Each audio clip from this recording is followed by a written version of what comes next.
ಆ ನಾಯಕನ ಈ ನಡೆಯ ಮರ್ಮವೇನು? ಪ್ರತಿಪಕ್ಷ ಕೊಟ್ಟ ಕೌಂಟರ್ ಅರ್ಥವೇನು? ಪವರ್ ಕಾರಿಡಾರ್ನಲ್ಲಿ ನಿಜವಾಗಿ ನಡೆದದ್ದೇನು? ಪ್ರಮುಖ ವಿದ್ಯಮಾನಗಳ ಸಮಗ್ರ ವಿಶ್ಲೇಷಣೆ ಇದು ರಾಜಕೀಯ ಎಳೆ ಎಳೆಯಾಗಿ. ನಾನು ಸ್ಮಿತಾ ರಂಗನಾಥ್.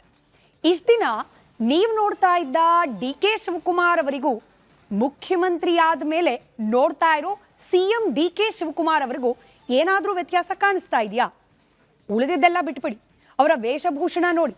ಅಷ್ಟರ ಮಟ್ಟಿಗೆ ಚೀಫ್ ಮಿನಿಸ್ಟರ್ ಆಫ್ ಕರ್ನಾಟಕ ಬೇರೆಯದ್ದೇ ಹಾದಿ ಹಿಡಿದಿದ್ದಾರೆ.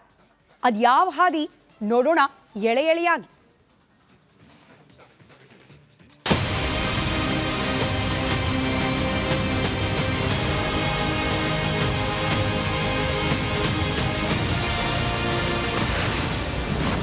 Luxury DCM to simple CM. ಆಪ್ತರ ಮಾತು, ಸರಳತೆಗೆ ಒತ್ತು. ಎಲ್ ವಿಶಾಲು ಆಕರ್ಷಕ ಶೈಲಿ, ಹೀಗಿತ್ತು ಡಿ.ಕೆ. ಚಾರ್ಮ್. ಆಪ್ತರ ಮಾತಿಗೆ ಓಗೊಟ್ಟು ಲಕ್ಸುರಿ ಬಿಟ್ಟೇ ಬಿಟ್ರಲ್ಲ ಚೀಫ್ ಮಿನಿಸ್ಟರ್. ಡಿ.ಕೆ. ಶಿವಕುಮಾರ್ ಅವರ ಸ್ಟೈಲು, ಅದಕ್ಕೆ ಸರಿಯಾಗಿ ಎಲ್ ವಿಶಾಲು. Branded watch, luxury cooling glass, imported coat, suit, boot. ಈಗ ಎಲ್ಲವೂ ಚೇಂಜ್ ಆಗಿ ಬಿಟ್ರು ಸಿಂಪಲ್ ಚೀಫ್ ಮಿನಿಸ್ಟರ್.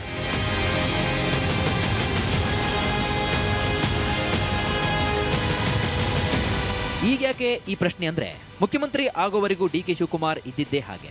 ತಮಗೆ ಹೇಗೆ ಬೇಕು ಹಾಗೆ.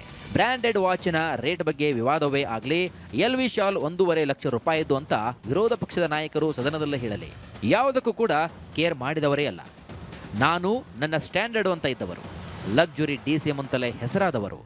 ಲುಕ್ಕಿನ ಮಟ್ಟಿಗೆ ಇವರಿಗೆ ಸರಿಸಾಟಿ ಯಾರು?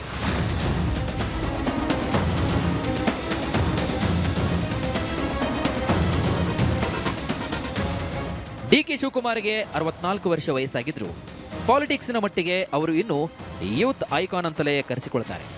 ಅದಕ್ಕೆ ಸರಿಯಾಗಿ ಈ ಹೈಫೈ ಲುಕ್. ಇತ್ತ ಇವರನ್ನ ಫಾಲೋ ಮಾಡುವಂತಹ ಯೂತ್ ಆ್ಯಂಡ್ ಜೆನ್ಜಿ ಪಡೆಯು ಇವರ ಈ ಸ್ಟೈಲು, ಶಾಲು, ಐಷಾರಾಮಿ ಲುಕ್ಗೆ ಫಿದಾ ಆಗಿದ್ದು ಕೂಡ ಹೌದು. ಹಾಗಂತ ಸಿಎಂ ಆದ ನಂತರವೂ ಮೊದಲಿದ್ದ ಹಾಗೆ ಇದ್ದು ಬಿಡೋಕೆ ಆಗುತ್ತಾ? ಅದರಲ್ಲೂ ಮುಖ್ಯಮಂತ್ರಿಯಾಗುವ ಅಮೃತಗಳಿಗೆ ಬಂದಾಗ. ನಾನು ಡಿ.ಕೆ. ಶಿವಕುಮಾರ್ ಎಂಬ ಹೆಸರಿನಾದ ನಾನು ಕರ್ನಾಟಕ ರಾಜ್ಯದ ಮುಖ್ಯಮಂತ್ರಿಯಾಗಿ ನನ್ನ ಕರ್ತವ್ಯವನ್ನು ಶ್ರದ್ಧಾಪೂರ್ವಕವಾಗಿ ಮತ್ತು ಅಂತಃಕರಣಪೂರ್ವಕವಾಗಿ ನಿರ್ವಹಿಸುತ್ತೇನೆಂದು ಗಂಗಾಧರಜ್ಜನ ಹೆಸರಿನಲ್ಲಿ ಪ್ರಮಾಣ ಮಾಡುತ್ತೇನೆ. ಅದ್ದೂರಿ ಆಡಂಬರ, ಐಷಾರಾಮಿಗೆ ಬ್ರೇಕ್. ಸಿಂಪಲ್ ಲೈಫ್ ಸ್ಟೈಲೇ ಮಾಸ್ಟರ್ ಸ್ಟ್ರೋಕ್. ಡಿ.ಕೆ. ಶಿವಕುಮಾರ್ ಮುಖ್ಯಮಂತ್ರಿ ಆಗೋದು ಖಾತ್ರಿ ಆಗ್ತಾ ಇದ್ದಂತೆ ಅವರ ಅದ್ದೂರಿತನ, ಆಡಂಬರ ಗೊತ್ತಿದ್ದ ಬೆಂಬಲಿಗರು ದಿಕ್ಕಿಗೊಂದು ವಿಶಾಲ ಪೆಂಡಾಲ ಹಾಕಿಸೋಕೆ ಶುರು ಮಾಡಿಬಿಟ್ಟಿದ್ರು. ಒಬ್ಬರು ವಿಧಾನಸೌಧದ ಭವ್ಯ ಮೆಟ್ಟಲುಗಳ ಮುಂಭಾಗ ಶಾಮಿಯನ್ನ ಹಾಕಿಸ್ತಾ ಇದ್ರು, ಮತ್ತೊಬ್ಬರು ಅಲ್ಲಿ ಅರಮನೆ ಮೈದಾನದ ಆಕಾಶಕ್ಕೆಲ್ಲ ಚಾವಣಿ ಹಾಕಿಸೋಕೆ ಶುರು ಮಾಡಿಬಿಟ್ಟಿದ್ರು. ದೊಡ್ಡ ಸಂಖ್ಯೆಯಲ್ಲಿ ಜನರನ್ನ ಸೇರಿಸೋ ಪ್ಲಾನ್ ಕೂಡ ಇತ್ತು. ಹಿಂದೆಂದೂ ಕಂಡು ಕೇಳರಿಯದಂತಹ ಪ್ರಮಾಣ ವಚನ ಕಾರ್ಯಕ್ರಮ ಮಾಡೋ ಉದ್ದೇಶ ಕೂಡವಿತ್ತು. ಆದರೆ ಅಂತಹ ಆಡಂಬರದ ಅಬ್ಬರಕ್ಕೆ ಬ್ರೇಕ್ ಹಾಕಿ ಜಸ್ಟ್ ಸಿಂಪಲ್ ಪ್ರೋಗ್ರಾಮ್ ಅಂದದ್ದು ಒಂದು ಸ್ಟ್ಯಾಂಡರ್ಡ್ ವಾಚ್.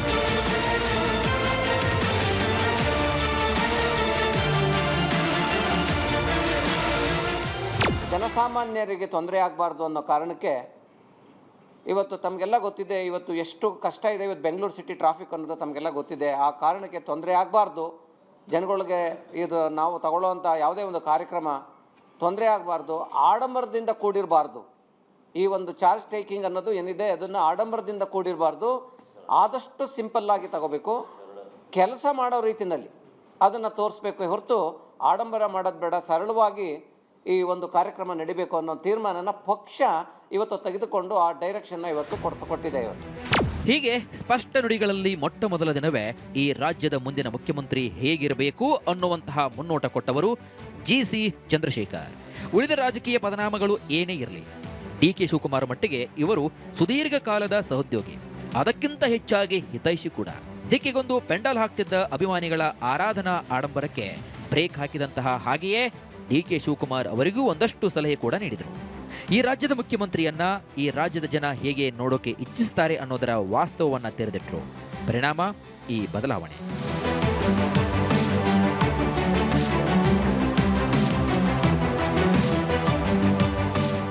ಒಬ್ಬ ನಾಯಕನನ್ನ ನಾಯಕನನ್ನಾಗಿಸುವ ಒಂದು ಥಿಂಕ್ ಟ್ಯಾಂಕ್ ಇರುತ್ತಲ್ಲ, ಆ ಸ್ಥಾನದಲ್ಲಿರುವವರು ಜಿಸಿ ಚಂದ್ರಶೇಖರ್. ಕೇವಲ ಡಿಕೆ ಶಿವಕುಮಾರ್ ಅವರ ವೇಷಭೂಷಣ ಅಷ್ಟೇ ಅಲ್ಲ, ವ್ಯಕ್ತಿತ್ವದಲ್ಲೂ ಕೂಡ ಸರಳತೆ ತಂದವರು. ಇನ್ಫ್ಯಾಕ್ಟ್ ರಾಜಕೀಯವಾಗಿಯೂ ಮುಖ್ಯಮಂತ್ರಿಯಾಗುವ ಡಿಕೆ ಶಿವಕುಮಾರ್ ಹಾದಿಯಲ್ಲಿ ಪ್ರತಿ ಹೆಜ್ಜೆ ಹೆಜ್ಜೆಯಲ್ಲೂ ಕೂಡ ತಮ್ಮ ಇತಿಮಿತಿಯಲ್ಲೇ ತಮ್ಮ ಪಾತ್ರವನ್ನ ನಿರ್ವಹಿಸಿದವರು GC Chandrashekhar.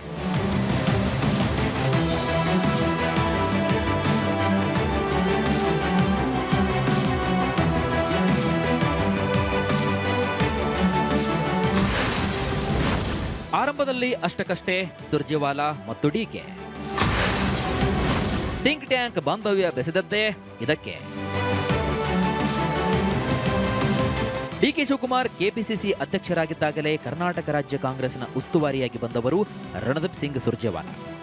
AICC general secretary Surjewala ಕರ್ನಾಟಕಕ್ಕೆ ಬಂದಾಗ ಡಿಕೆ ಶಿವಕುಮಾರ್ ಜೊತೆ ಅಂತಹ ಸುಮಧುರವಾದ ಬಾಂಧವ್ಯ ಏನೂ ಇರಲಿಲ್ಲ.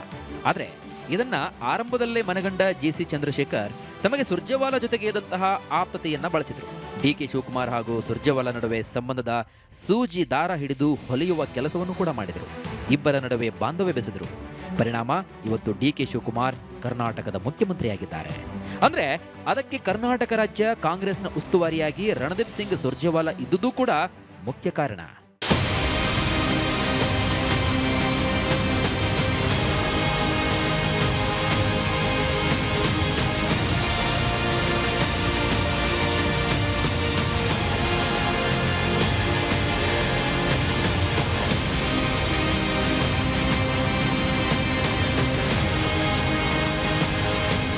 In fact GC Chandrashekhar and think tank DK Shivakumar ಹಾಗೂ ಕಾಂಗ್ರೆಸ್ ಹೈಕಮಾಂಡ್ ನಡುವೆಯೇ ಸೇತುವೆಯಾಗಿ ಕೆಲಸ ಮಾಡಿತು.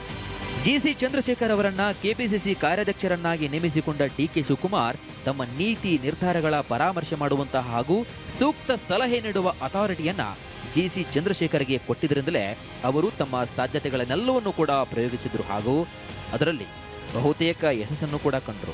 ಈಗ ಡಿಕೆ ಶಿವಕುಮಾರ್ ಸಿಎಂ ಆದ ನಂತರವೂ ಯಾರೂ ಸಹ ಇವರೆಡೆಗೆ ಕೈಬೆಟ್ಟು ಮಾಡಿ ತೋರಿಸಿದ ಹಾಗೆ ಮಾಡುವ ಪ್ರಯತ್ನದಲ್ಲಿದ್ದಾರೆ. ಇದರ ಮೊದಲ ಹೆಜ್ಜೆಗೆ ಲಕ್ಸುರಿ ಡಿಸಿಎಂ ಆಗಿದ್ದ ಡಿಕೆ ಶಿವಕುಮಾರ್ ಸಿಂಪಲ್ ಸಿಎಂ ಆಗಿರೋದು. ಈ ಸರಳತೆ ರಾಜ್ಯದ ಜನರ ಆಶಯವೂ ಕೂಡ ಹೌದು. ರಿಪಬ್ಲಿಕ್ ಕನ್ನಡ, ಬೆಂಗಳೂರು.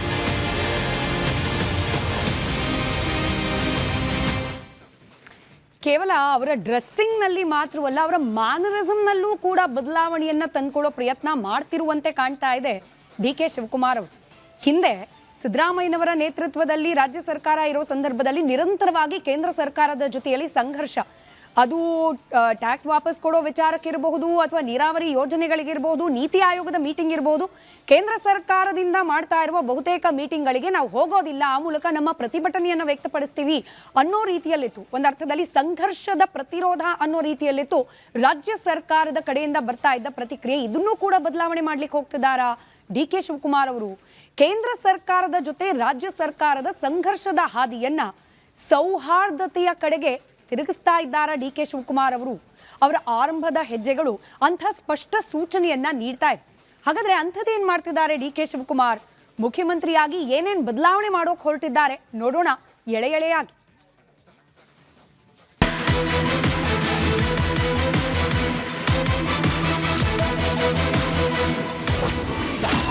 ನೀತಿ ಆಯೋಗದ ಸಭೆಗೆ ಡಿಕೆ ಶಿವಕುಮಾರ್. ಕೊನೆಯಾಗುತ್ತಾ ಸ್ಟೇಟ್ ವರ್ಸಸ್ ಸೆಂಟರ್ ವಾರ್. ಮುಖ್ಯಮಂತ್ರಿ ಡಿಕೆ ಶಿವಕುಮಾರ್ ಭಾರತ ಸರ್ಕಾರದ ನೀತಿ ಆಯೋಗದ ಸಭೆಗೆ ಹಾಜರಾಗಿದ್ದಾರೆ. ಕಳೆದ ವರ್ಷ ಅಂದರೆ 2025ರ ಮೇ 24ರಂದು ನಡೆದಂತ ನೀತಿ ಆಯೋಗದ ಸಭೆಗೆ ಅಂದಿನ ಮುಖ್ಯಮಂತ್ರಿ ಸಿದ್ದರಾಮಯ್ಯ ಹಾಜರಾಗಿರಲಿಲ್ಲ. ಇದು ರಾಜಕೀಯ ಟೀಕೆಗೂ ಗುರಿಯಾಗಿತ್ತು. ಆದರೆ ಈ ಬಾರಿ ಕರ್ನಾಟಕದ ಮುಖ್ಯಮಂತ್ರಿಯೇ ಹೋಗಿ ನೀತಿ ಆಯೋಗದ ಸಭೆಯಲ್ಲಿ ಭಾಗಿಯಾಗಿದ್ದಾರೆ. ನೀತಿ ಆಯೋಗದ ಅಧ್ಯಕ್ಷರು ಹಾಗೂ ಸದಸ್ಯರು ಯಾರು ಅಂದರೆ, ನೀತಿ ಆಯೋಗ ಎಂಬುದು ಭಾರತ ಸರ್ಕಾರದ ಅತ್ಯುನ್ನತ ನೀತಿ ನಿರೂಪಣಾ ಸಂಸ್ಥೆ. ದೇಶದ ದೀರ್ಘಕಾಲೀನ ಅಭಿವೃದ್ಧಿಗೆ ಅಗತ್ಯವಾದ ಕಾರ್ಯತಂತ್ರಗಳು ಮತ್ತು ನೀತಿಗಳನ್ನು ರೂಪಿಸುವುದು ಇದರ ಮುಖ್ಯ ಕೆಲಸ. ನೀತಿ ಆಯೋಗದ ರಚನೆ ಹೇಗಿದೆ ಅಂದರೆ, ನೀತಿ ಆಯೋಗದ ರಚನೆಯು ಕೇಂದ್ರ ಮತ್ತು ರಾಜ್ಯಗಳೆರಡನ್ನ ಒಳಗೊಂಡ ಪ್ರಾತಿನಿಧ್ಯವನ್ನ ಹೊಂದಿದೆ.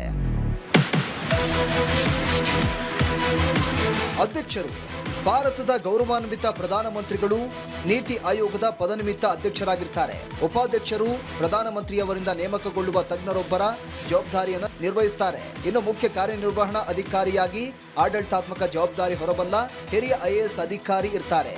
ಪೂರ್ಣ ಅವಧಿ ಸದಸ್ಯರು ವಿವಿಧ ಕ್ಷೇತ್ರಗಳ ತಜ್ಞರು ಮತ್ತು ವಿಜ್ಞಾನಿಗಳು ಇರ್ತಾರೆ. ಹಾಗೆಯೇ ಪದನಿಮಿತ್ತ ಸದಸ್ಯರಾಗಿ ಕೇಂದ್ರ ಸಂಪುಟದ ಪ್ರಮುಖ 4 ಸಚಿವರು ಇರ್ತಾರೆ. ಮುಖ್ಯವಾಗಿ ಆಡಳಿತ ಮಂಡಳಿಯಲ್ಲಿ ಎಲ್ಲ ರಾಜ್ಯಗಳ ಮುಖ್ಯಮಂತ್ರಿಗಳು ಮತ್ತು ಕೇಂದ್ರಾಡಳಿತ ಪ್ರದೇಶಗಳ ಲೆಫ್ಟಿನೆಂಟ್ ಗವರ್ನರ್ಗಳು ಇರ್ತಾರೆ. ಇಂತಹ ಸಭೆಗೆ ಕಳೆದ ವರ್ಷ ಸಿಎಂ ಆಗಿದ್ದ ರಾಮಯ್ಯ ಹೋಗಿರಲಿಲ್ಲ. ಆದರೆ ಆಗ ಯಾಕೆ ಹೀಗಾಯಿತು ಮತ್ತು ಈಗ ಯಾಕೆ ಬದಲಾಗಿದೆ ಅನ್ನೋದಕ್ಕೂ ಕಾರಣಗಳಿವೆ. ಮೊದಲು ಕೇಂದ್ರ ಸರ್ಕಾರದ ಜೊತೆ ರಾಜ್ಯ ಸರ್ಕಾರ ಸಂಘರ್ಷಕ್ಕಿಳಿದ ಆರಂಭದ ದಿನಗಳತ್ತ ದೃಷ್ಟಿಯನ್ನು ಹಾಯಿಸೋಣ. ಅಂದರೆ 2023ರಲ್ಲಿ ರಾಜ್ಯದಲ್ಲಿ ಕಾಂಗ್ರೆಸ್ ಸರ್ಕಾರ ಬರುವ ಮೊದಲು ನಡೆದಂಥ ವಿಧಾನಸಭಾ ಚುನಾವಣೆಯತ್ತ ನೋಡೋಣ. ಆಗ ಸ್ವತಃ ಪ್ರಧಾನಮಂತ್ರಿ ನರೇಂದ್ರ ಮೋದಿ ರಾಜ್ಯ ವಿಧಾನಸಭಾ ಚುನಾವಣೆಯ ಪ್ರಚಾರದ ಸಾರಥ್ಯವನ್ನು ವಹಿಸಿದ್ರು. ಆಗ ಅವರ ಪ್ರತಿ ಪ್ರಚಾರ ಸಭಾದ ಮುಖ್ಯ ಅಜೆಂಡಾ ಡಬಲ್ ಇಂಜಿನ್ ಸರ್ಕಾರ. ಆಗ ರಾಜ್ಯ ವಿಧಾನಸಭಾ ಚುನಾವಣೆ ವೇಳೆ ಕೇಂದ್ರದಲ್ಲೂ ಬಿಜೆಪಿ ಸರ್ಕಾರವಿದೆ, ರಾಜ್ಯದಲ್ಲೂ ಬಿಜೆಪಿ ಸರ್ಕಾರವೇ ಅಧಿಕಾರಕ್ಕೆ ಬಂದರೆ ಭರಪೂರ ಅಭಿವೃದ್ಧಿ ಕೆಲಸ ಆಗುತ್ತೆ, ಇದಕ್ಕಾಗಿ ರಾಜ್ಯದಲ್ಲಿ ಬಿಜೆಪಿ ಗೆಲ್ಲಿಸಿ ಅಂತ ಪ್ರಚಾರ ಮಾಡಿದ್ರು. ಆದರೆ ಜನ ಇಲ್ಲಿ ಬಿಜೆಪಿಯನ್ನು ಸೋಲಿಸಿಬಿಟ್ರು. ರಾಜ್ಯ ಕಾಂಗ್ರೆಸ್ ಸರ್ಕಾರಕ್ಕೆ ಆರಂಭದಲ್ಲೇ ಆಘಾತ. ಬರ ಪರಿಹಾರವನ್ನ ನೀಡದಿದ್ದಾಗ ಮರ್ಮಾಘಾತ. ಆಗ ಜನಾದೇಶ ಪಡೆದು ಅಧಿಕಾರಕ್ಕೆ ಬಂದದ್ದು ಸಿದ್ದರಾಮಯ್ಯ ನೇತೃತ್ವದ ಕಾಂಗ್ರೆಸ್ ಸರ್ಕಾರ. ಬಹುಶಃ ಕರ್ನಾಟಕದ ಸೋಲನ್ನ ಕೇಂದ್ರ ಬಿಜೆಪಿಗೆ ಅರಗಿಸಿಕೊಳ್ಳಲಿಕ್ಕೆ ಆಗಿರ್ಲಿಕ್ಕಿಲ್ಲ. ಹಾಗ್ಯಾಕೆ ಅನಿಸಿತ್ತು ಅಂದ್ರೆ, ರಾಜ್ಯದಲ್ಲಿ ಮೇ ತಿಂಗಳಲ್ಲಿ ಕಾಂಗ್ರೆಸ್ ಸರ್ಕಾರ ಅಧಿಕಾರಕ್ಕೆ ಬಂದಿತ್ತು. ಜುಲೈ ಹೊತ್ತಿಗೆ ಭೀಕರ ಬರಗಾಲ. ಆದರೆ ತಾಯಿ ಸ್ಥಾನದಲ್ಲಿ ನಿಂತು ರಾಜ್ಯದ ರೈತರಿಗೆ ನೆರವಾಗಬೇಕಿದ್ದ ಕೇಂದ್ರ ಸರ್ಕಾರ ಮಲತಾಯಿ ಧೋರಣೆ ತಾಳ್ತು. ಕೇಂದ್ರದ ಈ ವರ್ತನೆ ಸೇಡಿಗೆ ನಿಂತಂತೆ ಗೋಚರಿಸಿತು. ಕೇಂದ್ರ ಸರ್ಕಾರ ಸಂಕುಚಿತ ಮನೋಭಾವ ತಾಳ್ತು. ಪರಿಣಾಮ ಭಾರತ ದೇಶದ ಇತಿಹಾಸದಲ್ಲೇ ಮೊಟ್ಟ ಮೊದಲ ಬಾರಿಗೆ ರಾಜ್ಯ ಸರ್ಕಾರ ಒಂದು ಬರಗಾಲದ ಪರಿಹಾರದ ನೆರವನ್ನ ಸುಪ್ರೀಂ ಕೋರ್ಟಿನ ಮೆಟ್ಟಿಲೇರಿ ಕೇಂದ್ರದಿಂದ ಪಡಿಬೇಕಾಯಿತು. ಇದರ ಬೆನ್ನಲ್ಲೇ ನಡೆದಿದ್ದು ಕೇಂದ್ರದ ತೆರಿಗೆ ಭಯೋತ್ಪಾದನೆ ವಿರುದ್ಧ ಕರ್ನಾಟಕದ ಕಾಂಗ್ರೆಸ್ ನಾಯಕರು ಜಂತರ್ ಮಂತರ್ಗೆ ತೆರಳಿ ನಡೆಸಿದ ಪ್ರತಿಭಟನೆ.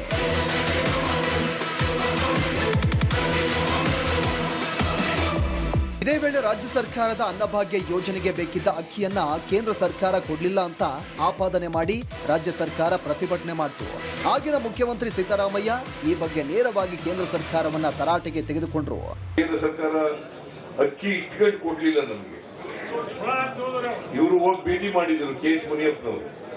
ದುಡ್ಡು ಕೊಡ್ತೀವಿ, ಫ್ರೀಯಾಗಿ ಕೊಡ್ಬೇಡ್ರಿ, 1 kgಗೆ 34 ರೂಪಾಯಿ ಕೊಡ್ತೀವಿ, ಕೊಡ್ರಿ ನಮ್ಗೆ ಅಕ್ಕಿನ ಅಂತಂದ್ರೆ ಕೊಡ್ಲಿಲ್ಲ. ರಾಜಕೀಯ ಮಾಡ್ಬಿಟ್ರು,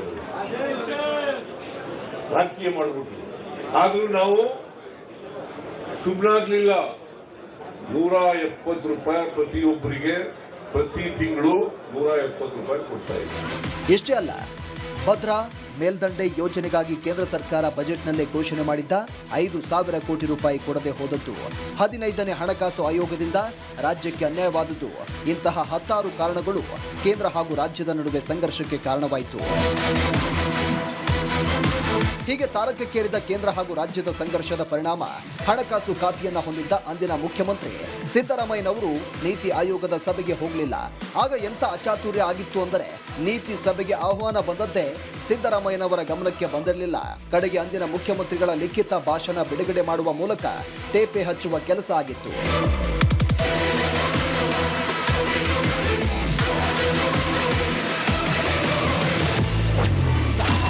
ನೀತಿ ಆಯೋಗದ ಸಭೆಗೆ ಸಿದ್ದರಾಮಯ್ಯ ಆಬ್ಸೆಂಟ್.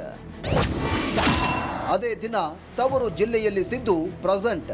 ಆಗ ಸಿಎಂ ಆಗಿದ್ದ ಸಿದ್ದರಾಮಯ್ಯನವರು ಹೀಗೆ ಕೇಂದ್ರದ ಜೊತೆ ಸಂಘರ್ಷ ನಡೆಸುತ್ತಿರುವಾಗಲೇ ಡಿಕೆ ಶಿವಕುಮಾರ್ ವೈಯಕ್ತಿಕ ಸ್ವಭಾವ ಮಾತ್ರ ವಿಭಿನ್ನವಾಗಿತ್ತು. ರಾಜಕೀಯವಾಗಿ ಬಿಜೆಪಿಯನ್ನು ವಿರೋಧ ಮಾಡುತ್ತಿರುವಾಗಲೇ ತಮ್ಮ ವೈಯಕ್ತಿಕ ನಂಬಿಕೆಯ ನೆಲೆಗಟ್ಟಿನಲ್ಲಿ ಕುಂಭಮೇಳಕ್ಕೆ ಹೋಗಿದ್ರು. ಈಶಾ ಫೌಂಡೇಶನ್ನ ಶಿವರಾತ್ರಿ ಕಾರ್ಯಕ್ರಮದಲ್ಲಿ ಅಮಿತ್ ಶಾ ಜೊತೆ ವೇದಿಕೆ ಹಂಚಿಕೊಂಡಿದ್ರು. ಹೀಗಿದ್ದ ಡಿಕೆ ಶಿವಕುಮಾರ್ ಈಗ ತಮ್ಮ ನೇತೃತ್ವದ ಸರ್ಕಾರದ ಆರಂಭವನ್ನ ವಿಭಿನ್ನವಾಗಿ ಮಾಡಿದ್ದಾರೆ. ಅದರಲ್ಲೂ ಕೇಂದ್ರದ ಜೊತೆಗಿನ ಸಂಬಂಧದ ವಿಚಾರದಲ್ಲಿ ಅಚ್ಚರಿಯ ಹೆಜ್ಜೆಯನ್ನ ಮುಂದಿಟ್ಟಿದ್ದಾರೆ. ನೀತಿ ಆಯೋಗದ ಸಭೆಯಲ್ಲಿ ಭಾಗವಹಿಸಿದ್ದಾರೆ. ನೀತಿ ಆಯೋಗದ ಸಭೆಯಲ್ಲಿ ಭಾಗವಹಿಸಿರುವುದಷ್ಟೇ ಅಲ್ಲ, ಪ್ರಧಾನಿ ಮೋದಿಯವರನ್ನ ಭೇಟಿಯಾಗಿ ಮಾತುಕತೆ ನಡೆಸಿದ್ದಾರೆ. ಮುಖ್ಯಮಂತ್ರಿ ಡಿಕೆ ಶಿವಕುಮಾರ್ ಮುಂದಿಟ್ಟಿರುವಂತಹ ಈ ನಡೆ ಕೇಂದ್ರದ ಜೊತೆ ಸಂಘರ್ಷ ಬಿಟ್ಟು ಸೌಹಾರ್ದತೆಯೆಡೆಗೆ ಹೆಜ್ಜೆ ಇಟ್ಟ ಹಾಗಿದೆ. ಸಿದ್ದು ಸಿಎಂ ಆಗಿದ್ದಾಗ ಬಿಬಿಜಿ ರಾಮ್ಜಿಗೆ ಖಂಡನ ನಿರ್ಣಯ. ಡಿಕೆ ಸಿಎಂ ಆದ ನಂತರ ಬಿಬಿಜಿ ರಾಮ್ಜಿ ಜಾರಿಗೆ ನಿರ್ಣಯ. ಇದಷ್ಟೇ ಅಲ್ಲ, ಸಿದ್ದರಾಮಯ್ಯ ಮುಖ್ಯಮಂತ್ರಿಯಾಗಿದ್ದಾಗ ಕೇಂದ್ರ ಬಿಜೆಪಿ ಸರ್ಕಾರದ ಬಿಬಿಜಿ ರಾಮ್ಜಿ ಯೋಜನೆ ವಿರುದ್ಧ ಸದನದಲ್ಲಿ ಖಂಡನ ನಿರ್ಣಯವನ್ನ ಕೈಗೊಂಡಿದ್ರು. ರಾಜ್ಯಾದ್ಯಂತ ಹೋರಾಟಕ್ಕೆ ಮುಂದಾಗಿದ್ರು. ಆದರೆ ಮುಖ್ಯಮಂತ್ರಿಯಾದ ಬೆನ್ನಲ್ಲೇ ಡಿಕೆ ಶಿವಕುಮಾರ್ ಸರ್ಕಾರ ಈ ಯೋಜನೆ ಜಾರಿ ಮಾಡಲು ಮುಂದಾಗಿದೆ. ಗ್ರಾಮೀಣಾಭಿವೃದ್ಧಿ ಮತ್ತು ಪಂಚಾಯತ್ ರಾಜ್ ಸಚಿವ ಈಶ್ವರ್ ಖಂಡ್ರೆ ಈ ಸಂಬಂಧ ಕೇಂದ್ರ ಸರ್ಕಾರ ನಡೆಸಿದ ವಿಡಿಯೋ ಕಾನ್ಫರೆನ್ಸ್ನಲ್ಲಿ ಭಾಗಿಯಾಗಿದ್ರು. ಈ ವೇಳೆ ಕೇಂದ್ರ ಸಚಿವರ ಜೊತೆ ಮಾತನಾಡಿ ಬಿಬಿಜಿ ರಾಮ್ಜಿ ಯೋಜನೆಯನ್ನ ರಾಜ್ಯದಲ್ಲೂ ಅನುಷ್ಠಾನಕ್ಕೆ ತೀರ್ಮಾನ ಮಾಡಿದ್ದಾರೆ. ಸಿದ್ದರಾಮಯ್ಯ ಮುಖ್ಯಮಂತ್ರಿ ಇದ್ದಾಗ ಕೇಂದ್ರದ ಜೊತೆ ಇದ್ದ ಸಂಘರ್ಷದ ಹಾದಿ ಬಿಟ್ಟು ಈಗ ಮುಖ್ಯಮಂತ್ರಿ ಡಿಕೆ ಶಿವಕುಮಾರ್ ಸೌಹಾರ್ದದ ಹಾದಿಯನ್ನು ತುಳಿದಿದ್ದಾರೆ. ಸಿದ್ದರಾಮಯ್ಯನವರು ಈ ಹಿಂದೆ ಅಂದರೆ 2013ರಿಂದ 2018ರ ನಡುವೆ ಸಿಎಂ ಆಗಿದ್ದಾಗಲೇ ಜಿಎಸ್ಟಿ ಜಾರಿಗೆ ಬಂದಿತ್ತು. ಆಗಿನಿಂದಲೂ ಸಿದ್ದರಾಮಯ್ಯ ಹಣಕಾಸು ಖಾತೆ ಹೊಂದಿದ್ದರೂ ಸಹ ಜಿಎಸ್ಟಿ ಕೌನ್ಸಿಲ್ ಸಭೆ ಹೋಗ್ತಾ ಇರಲಿಲ್ಲ. ಕೃಷ್ಣ ಬೈರೇಗೌಡರನ್ನೇ ಜಿಎಸ್ಟಿ ಸಭೆಗೆ ಕಳಿಸ್ತಾ ಇದ್ರು. ಸಹಜವಾಗಿ ಅದರ ಕ್ರೆಡಿಟ್ ಕೃಷ್ಣ ಬೈರೇಗೌಡರಿಗೆ ಸಿಗ್ತಾ ಇತ್ತು. ಈಗ ಡಿಕೆ ಶಿವಕುಮಾರ್ ಕೂಡ ಹಣಕಾಸು ಖಾತೆ ಹೊಂದಿರುವ ಸಿಎಂ.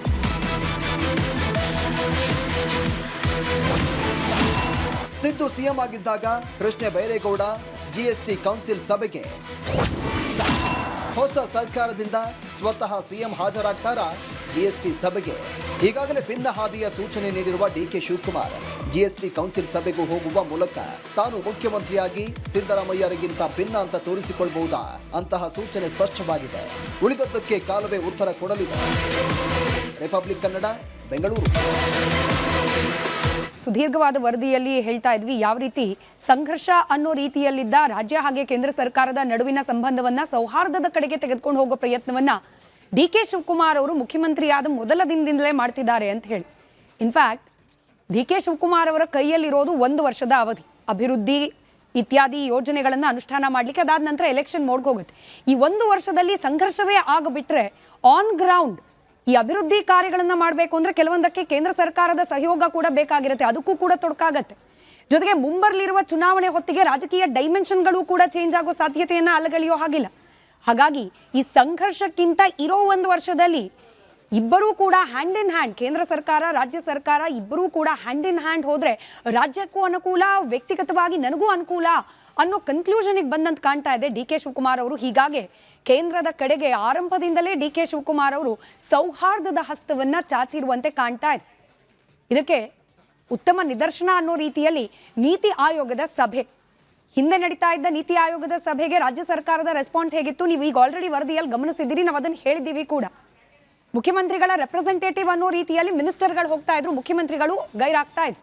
ಇದೀಗ ನೀತಿ ಆಯೋಗದ ಸಭೆಗೆ ಖುದ್ದು ಹಾಜರಾಗುವ ಮೂಲಕ ಧನಾತ್ಮಕವಾದ ಒಂದು ಪಾಸಿಟಿವ್ ಸಂದೇಶವನ್ನ ರವಾನೆ ಮಾಡೋ ಪ್ರಯತ್ನವನ್ನ ಡಿಕೆ ಶಿವಕುಮಾರ್ ಅವರು ಮಾಡ್ತಾ ಇದ್ದಾರೆ.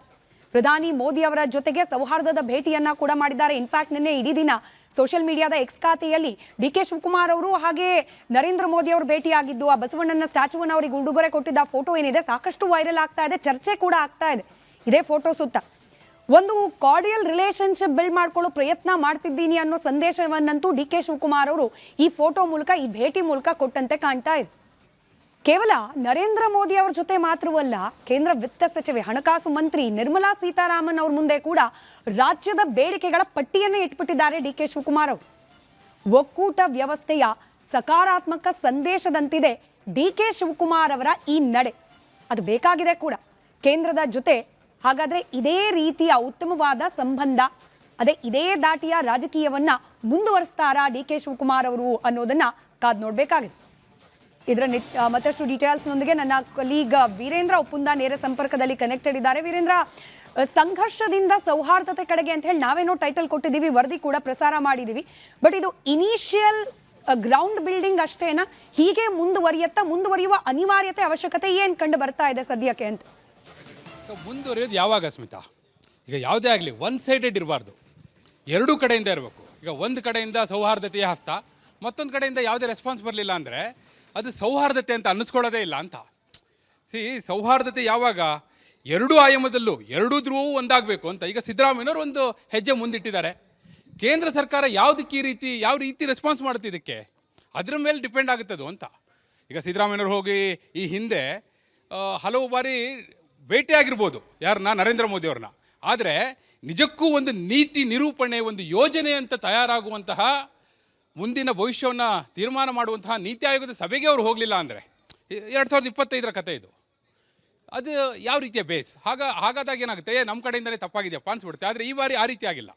ಡಿ ಕೆ ಶಿವಕುಮಾರ್ ಅವರು ಹೋಗಿದ್ದಾರೆ, ನೀತಿ ಆಯೋಗದ ಸಭೆಯಲ್ಲೂ ಭಾಗವಹಿಸಿದ್ದಾರೆ, ನಿರ್ಮಲಾ ಸೀತಾರಾಮನ್ ಕೇಂದ್ರ ವಿತ್ತ ಸಚಿವ ಅವ್ರನ್ನೂ ಭೇಟಿಯಾಗಿದ್ದಾರೆ, ಪ್ರಧಾನಮಂತ್ರಿಯವ್ರನ್ನೂ ವೈಯಕ್ತಿಕವಾಗಿ ಹೋಗಿ ಭೇಟಿಯಾಗಿದ್ದಾರೆ.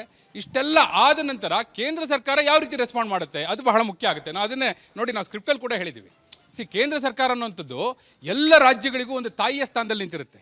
ಹಲವು ಬಾರಿ ಯಾಕೆ ಇವರು ಆರೋಪ ಮಾಡುವಾಗಲೂ ಏನಂತ ಆರೋಪ ಮಾಡ್ತಾರೆ, ಮಲ ತಾಯಿ ಧೋರಣೆ ಅಂತೇಳಿ ಆರೋಪ ಮಾಡ್ತಾರೆ ಅಲ್ವಾ. ಹೀಗಾಗಿ ತಾಯಿಯ ಸ್ಥಾನದಲ್ಲಿ ನಿಂತು ಅವರು ಕೂಡ ಅದೇ ರೀತಿ ರೆಸ್ಪಾಂಡ್ ಮಾಡಬೇಕಾಗುತ್ತೆ. ಯಾಕೆ ಇದನ್ನು ನಾವು ನೆನ್ಪು ಮಾಡ್ಕೋಬೇಕು ನೋಡಿ, 2023 ಮೇ ತಿಂಗಳು 20ನೇ ತಾರೀಕು ರಾಜ್ಯದಲ್ಲಿ ಕಾಂಗ್ರೆಸ್ ಸರ್ಕಾರ ಬಂದಿದ್ದು. ಜೂನ್ ಜುಲೈ ಹೊತ್ತಿಗೆ ಇಲ್ಲಿ ಭೀಕರ ಬರಗಾಲ. ಆ ಬರಗಾಲದ ಪರಿಹಾರವನ್ನು ಸುಪ್ರೀಂ ಕೋರ್ಟಿಗೆ ಹೋಗಿ ನಾವು ತಗೋಬೇಕಾಯ್ತು, ಮೀನ್ಸ್ ನಮ್ಮ ಕರ್ನಾಟಕ. ಆ ರೀತಿಯ ಪರಿಸ್ಥಿತಿ ಬರದೇ ಇದ್ದಾಗ ಎರಡೂ ಕಡೆಯಿಂದಲೂ ಆಗಬೇಕು ಅಂಥೇಳಿ, ಅಂದರೆ ಕೇಂದ್ರ ಸರ್ಕಾರ ತನ್ನ ಜವಾಬ್ದಾರಿಯನ್ನು ನಿರ್ವಹಿಸಬೇಕು, ರಾಜ್ಯ ಸರ್ಕಾರ ತನ್ನ ಹೊಣೆಗಾರಿಕೆಯನ್ನು ಅರಿತು ನಡಿಬೇಕು. ಎರಡೂ ಕಡೆಯಿಂದ ಅದಾದಾಗ ನಿಜಕ್ಕೂ ಕೂಡ ಬಹುಶಃ ಒಂದು ನಿಜವಾದ ಸೌಹಾರ್ದತೆ, ಒಕ್ಕೂಟ ವ್ಯವಸ್ಥೆ, ಪ್ರಜಾಪ್ರಭುತ್ವ ಅದರ ನಿಜವಾದ ಅರ್ಥ ಏನು ಅನ್ನೋದು ಜನಕ್ಕೆ ಗೊತ್ತಾಗುತ್ತೆ. ಮತ್ತು ನಾವು ಇದರಲ್ಲಿ ಹೇಳಿದ್ದೀವಿ ಕೊನೆಗೆ ಏನಂತ ನೋಡಿ, ಡಿ ಕೆ ಶಿವಕುಮಾರ್ ಅವರ ಧಾಟಿ ಯಾವ ರೀತಿ ಇದೆ ಅನ್ನೋದನ್ನು ಹೇಳಿದ್ದೀವಿ. ಹಾಗಾದರೆ ಅವರು ರಾಜಕೀಯ ಅನ್ನುವಂಥ ನದಿಯನ್ನು ದಾಟಿ ಈ ಸೌಹಾರ್ದತೆ ಹಸ್ತವನ್ನು ಚಾಚ್ತಾರಾ? ಅದನ್ನು ಮಾಡಲೂಬಾರ್ದು. ಯಾಕೆ ಗೊತ್ತಾ, ಪಾಲಿಟಿಕ್ಸ್ ಈಸ್ ಫೈನಲಿ ಪಾಲಿಟಿಕ್ಸ್. ಅವ್ರು ಮಾಡೋಕ್ಕೆ ಇರೋದೇ ಪಾಲಿಟಿಕ್ಸ್. ಏನಂತಿರ್ತಾರೆ ಅದರಲ್ಲೂ ಡಿ ಕೆ ಶಿವಕುಮಾರ್ ಅವರು, ನಾನು ಇರೋದೇ ರಾಜಕೀಯ ಮಾಡೋಕ್ಕೆ, ಕಿವಿ ಮೇಲೆ ಹೂ ಇಟ್ಕೊಂಡು ಬಂದಿಲ್ಲ, ಅಂದರೆ ಪಾಲಿಟಿಕ್ಸ್ ಮಾಡೋಕ್ಕೆ ಬಂದಿದ್ದೀನಿ ನಾನಿಲ್ಲಿ ಅಂತ ಹೇಳ್ತಿರ್ತಾರೆ. ಅಂದರೆ ರಾಜಕೀಯ ಅಂತ ಬಂದಾಗ ನಾಳೆ ಚುನಾವಣೆ ಬರುತ್ತೆ, ಬೈ ಎಲೆಕ್ಷನ್ನು. ಅವ್ರು ಹೋಗಿ ಸೌಹಾರ್ದದ ಹಸ್ತ ಚಾಚಲ್ಲ. ಗೆಲ್ಲಕ್ಕೆ ಏನು ಬೇಕು ಅವ್ರು ಅದನ್ನೇ ಮಾಡ್ತಾರೆ. BJP ಅವ್ರು ಗೆಲ್ಲಕ್ಕೆ ಏನು ಮಾಡೋಕೆ ಅದನ್ನೇ ಮಾಡ್ತಾರೆ, ಕುಮಾರಸ್ವಾಮಿ ಅವ್ರು ಗೆಲ್ಲಕ್ಕೆ ಏನು ಮಾಡೋಕೆ ಅದನ್ನೇ ಮಾಡ್ತಾರೆ. ಆದರೆ ಆಡಳಿತ ಅಂತ ಬಂದಾಗ, ರಾಜ್ಯದ ಹಿತ ಅಂತ ಬಂದಾಗ ಅದನ್ನು ದಾಟಿ ನಿಲ್ಲಬೇಕು. ಅದರ ಮೊದಲ ಹೆಜ್ಜೆ ಇದು. ಕೇಂದ್ರ ಸರ್ಕಾರವೂ ಅದೇ ಹಾದಿಯಲ್ಲಿ ಸಾಗದ್ದೇ ಆದರೆ, ಆ ರೀತಿಯಲ್ಲಿ ಮುಂದುವರೆದ್ರೆ ಖಂಡಿತವಾಗಿಯೂ ರಾಜ್ಯಕ್ಕೆ ಅದು ಒಳ್ಳೆಯದು. ಸ್ಮಿತಾ, ಈ ರೀತಿ ಸೌಹಾರ್ದಯುತವಾದ ಭೇಟಿ ಜೊತೆಗೆ ಮಾತುಕತೆ, ಹಾಗೆ ರಾಜ್ಯದ ಕಡೆಯಿಂದ ಇರುವ ಡಿಮಾಂಡ್ಗಳನ್ನು ವಿತ್ತ ಸಚಿವೆ ಮುಂದಿಡೋದು ಇದೆಲ್ಲವೂ ಓಕೆ. ಬಟ್ ಟೆಕ್ನಿಕಲಿ ಈ ರೀತಿಯ ಭೇಟಿಯಿಂದ ರಾಜ್ಯಕ್ಕೆ ಲಾಭ ಆಗಬಹುದಾ? ಯಾಕಂದ್ರೆ ನಾವು ಹಿಂದಿನ ಸಿದ್ದರಾಮಯ್ಯನವರ ನೇತೃತ್ವದ ಸರ್ಕಾರ ಇರಬೇಕಾದ್ರೆ ನಾವು ಗಮನಿಸ್ತಾ ಇದ್ವಿ, ಹಣಕಾಸು ಆಯೋಗದಲ್ಲಿ ನಮ್ಗೆ ಅನ್ಯಾಯ ಆಗಿದೆ, ಬರಬೇಕಾಗಿರೋ ತೆರಿಗೆ ಪಾಲಲ್ಲಿ ಅನ್ಯಾಯ ಆಗ್ತಾ ಇದೆ, ಈ ರೀತಿಯಾದ ಪಟ್ಟಿನೇ ಕೊಡ್ತಾ ಇದ್ರು.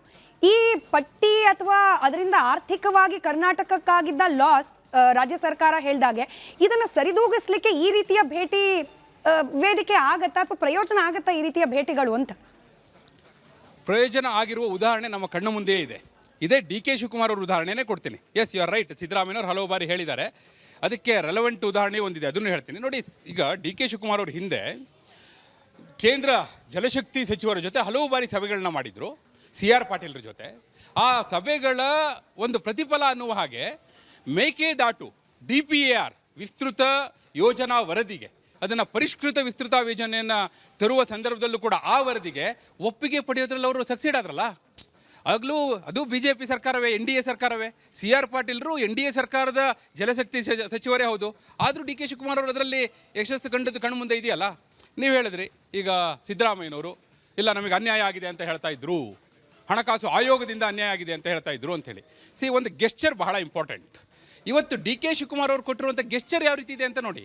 ಅವರು ಕೊಟ್ಟಿರುವಂಥ ಪತ್ರದಲ್ಲಿ, ಅಧಿಕೃತವಾಗಿ ಕೊಟ್ಟಿರುವಂಥ ಪತ್ರದಲ್ಲಿ ಕೇಂದ್ರ ಸರ್ಕಾರದ ನಡೆಯನ್ನು ಸ್ವಾಗತ ಮಾಡ್ತಾರೆ. ಯಾವುದಕ್ಕೆ ಸಂಬಂಧಪಟ್ಟ ಹಾಗೆ, ಇದೇ ಹಣಕಾಸು ಆಯೋಗದ ವಿಚಾರವಾಗಿಯೇ ರಾಜ್ಯ ಸರ್ಕಾರವನ್ನು, ಅಂದರೆ ಈಗ ಯಾವಾಗಲೂ ಕೂಡ ನೀವು ಏನು ಮೆಸೇಜ್ ಕೊಡ್ತೀರಿ ಈ ಕಡೆಯಿಂದ ಅನ್ನೋದು ಬಹಳ ಮುಖ್ಯ ಆಗುತ್ತಲ್ಲ, ಆ ಮೆಸೇಜನ್ನು ಅವ್ರು ಪಾಸ್ ಮಾಡಿಬಿಟ್ಟಿದ್ದಾರೆ ಆ ಪತ್ರದಲ್ಲಿ ಅಂತ ಹೇಳಿ. ಈಗ ಮುಂದೆ ಮತ್ತೂ ಅನ್ಯಾಯ ಆದಾಗ, ರಾಜಕೀಯವಾಗಿ ಹೋರಾಟ ಮಾಡಿದಾಗ ಅದಕ್ಕೊಂದು ಅರ್ಥ ಇರುತ್ತೆ. ಇಲ್ಲಪ್ಪ ಇವ್ರು ಹೇಳಿದ್ರು, ಇವ್ರು ಮಾಡುವ ಪ್ರಯತ್ನವನ್ನೆಲ್ಲ ಮಾಡಿದ್ರು, ಆದರೂ ಆ ಕಡೆಯಿಂದ ಬರಲಿಲ್ಲ ಅಂತ. ಅದೇ ಕಾರಣಕ್ಕಾಗಿ ನಾನು ಹೇಳಿದ್ದು, ಕೇಂದ್ರ ಸರ್ಕಾರ ಕೂಡ ಅದೇ ರೀತಿಯಲ್ಲಿ ರೆಸ್ಪಾಂಡ್ ಮಾಡಬೇಕಾಗುತ್ತೆ. ಹಾಗೆ ಸ್ಪಂದಿಸಿದಾಗ ಮಾತ್ರ ಇದಕ್ಕೊಂದು ಅರ್ಥ ಉಳಿಯುತ್ತೆ. ಇಲ್ಲಾಂದರೆ ಇವರ ಎಲ್ಲ ಪ್ರಯತ್ನ ಇದೆಲ್ಲ ಇವತ್ತು ಮಾಡಿರೋದು ಅದು ನೀರಲ್ಲಿ ಹೋಮ ಮಾಡ್ದಂಗೆ ಆಗುತ್ತೆ ಅಂತ ಹೇಳಿ. ಯಾಕಂದರೆ ನಾ ಹೇಳಿದ್ನಲ್ಲ, ಒಂದು ಸೈಡಿಂದ ಯಾವುದೂ ಆಗೋದಿಲ್ಲ, ಎರಡು ಕೈ ಸೇರ್ಬೇಕಲ್ವಾ. ಅದಾದರೆ ಮಾತ್ರ ಬಹುಶಃ ಇದು ಅರ್ಥಪೂರ್ಣ ಆಗುತ್ತೆ ಅವಾಗ ಅಂಥೇಳಿ. ಡಿ ಕೆ ಶಿವಕುಮಾರ್ ಅವರ ಇನ್ನೂ ಹಲವು ಪ್ರಯತ್ನಗಳು ಇದೇ ರೀತಿಯಲ್ಲಿ ಸಕ್ಸೀಡ್ ಆಗಿರುವಂಥದ್ದು ಇದೆ. ರಾಜಕೀಯವನ್ನು ಹೊರತುಪಡಿಸಿ ನಾನು ಹೇಳ್ತಿರೋದು, ಆಡಳಿತಾತ್ಮಕವಾಗಿ ಅವರ ಇಲಾಖೆಯಲ್ಲಿ ಬಹಳಷ್ಟು ವಿಚಾರಗಳಿದೆ. ಆ ದೃಷ್ಟಿಯಿಂದ ನೋಡೋದಾದರೆ ಈ ಹೆಜ್ಜೆಯನ್ನು ಕೂಡ ಅವ್ರು ಹಾಗೆ ಮುಂದಿಟ್ಕೊಂಡು ಹೋದರೆ ಅಂತಹ ಯಶಸ್ಸನ್ನು ಕಾಣಲೂಬಹುದು. ಅಥವಾ ಆ ಕಡೆಯಿಂದ ಸ್ಪಂದನೆ ಬರದೆ ಹೋದರೆ ಆ ಯಶಸ್ಸು ಸಿಗದೇ ಹೋಗ್ಬೋದು. ಎಸ್ಪೆಷಲಿ ವೀರೇಂದ್ರ, ಈ ನೀತಿ ಆಯೋಗದ ಸಭೆಯಲ್ಲಿ ಖುದ್ದು ಮುಖ್ಯಮಂತ್ರಿ ಡಿ ಕೆ ಶಿವಕುಮಾರ್ ಅವರೇ ಭಾಗಿಯಾಗ್ತಾ ಇರೋದು, ಇದ್ರ ಬಗ್ಗೆನೂ ಒಂದಷ್ಟು ಮಾತನಾಡಬಹುದಾ ಅಂತ ಹೇಳಿ. ಯಾಕಂದ್ರೆ ಹಿಂದೆ ರೆಪ್ರೆಸೆಂಟೇಟಿವ್ ಅನ್ನೋ ರೀತಿಯಲ್ಲಿ ಮಿನಿಸ್ಟರ್ಗಳು ಹೋಗಿ ಕುತ್ಕೊಳ್ತಾ ಇದ್ರು, ಈ ಕಡೆಯಿಂದ ಆರೋಪ ಮಾತ್ರ ಮುಖ್ಯಮಂತ್ರಿನೇ ಭಾಗಿಯಾಗ್ತಿರ್ಲಿಲ್ಲ ಅನ್ನೋದು ಅನೇಕ ಚರ್ಚೆಗಳಲ್ಲಿ ಹಾಗೆ ರಾಜಕೀಯ ವಿಶ್ಲೇಷಕರ ಬಾಯಲ್ಲಿ ನಾವು ಕೇಳ್ಬಿಟ್ಟಿದೀವಿ. ಈಗ ಖುದ್ದು ಮುಖ್ಯಮಂತ್ರಿಗಳೇ ಹೋಗಲ್ ಕೂರ್ತಾ ಇರೋದು ನೀತಿ ಆಯೋಗದ ಸಭೆಯಲ್ಲಿ. ಸ್ಮಿತಾ, ನೀತಿ ಆಯೋಗದ ಸಭೆಗೆ ಮುಖ್ಯಮಂತ್ರಿಗಳೇ ಹೋಗಬೇಕು, ಅವ್ರನ್ನ ಬಿಟ್ಟು ಬೇರೆ ಅವ್ರ ರೆಪ್ರೆಸೆಂಟೇಟಿವ್ ಹೋಗ್ಲಿಕ್ಕೆ ಆಗೋದಿಲ್ಲ. ಆದರೆ ನೀವು ಹೇಳೋದಕ್ಕೆ ಯಾವುದಕ್ಕೆ ಬಹಳ ಅರ್ಥಪೂರ್ಣ ಆಗುತ್ತಂದರೆ, GST ಕೌನ್ಸಿಲ್ ಸಭೆ ಇದೆಯಲ್ಲ, ಆ GST ಕೌನ್ಸಿಲ್ ಸಭೆಗೆ ಈಗ ಸಿದ್ದರಾಮಯ್ಯನವ್ರು ಹೋಗಬೇಕಾಗಿತ್ತು ಆ್ಯಕ್ಚುಲಿ. ಅಂದರೆ ಫೈನಾನ್ಸ್ ಮಿನಿಸ್ಟರ್ ಯಾರು ಇರ್ತಾರೆ ಅವ್ರು ಹೋಗಬೇಕು. ಸಿದ್ದರಾಮಯ್ಯನವ್ರ ಬಳಿಯೇ ಆಗ ಫೈನಾನ್ಸ್ ಪೋರ್ಟ್ಫೋಲಿಯೋ ಇದ್ದಿತ್ತು. ಹೀಗಾಗಿ ಮುಖ್ಯಮಂತ್ರಿಗಳೇ ಹಣಕಾಸು ಸಚಿವರು ಆಗಿರೋದ್ರಿಂದ ಅವ್ರು ಹೋಗಬೇಕಿತ್ತು. ಬಟ್ ಅವ್ರು ಹೋಗ್ತಾ ಇರಲಿಲ್ಲ GST ಕೌನ್ಸಿಲ್ ಸಭೆಗೆ. ಅವರ ಬದಲು ಕೃಷ್ಣ ಬೈರೇಗೌಡರನ್ನ ಕಳಿಸ್ತಾ ಇದ್ರು ಅವರು.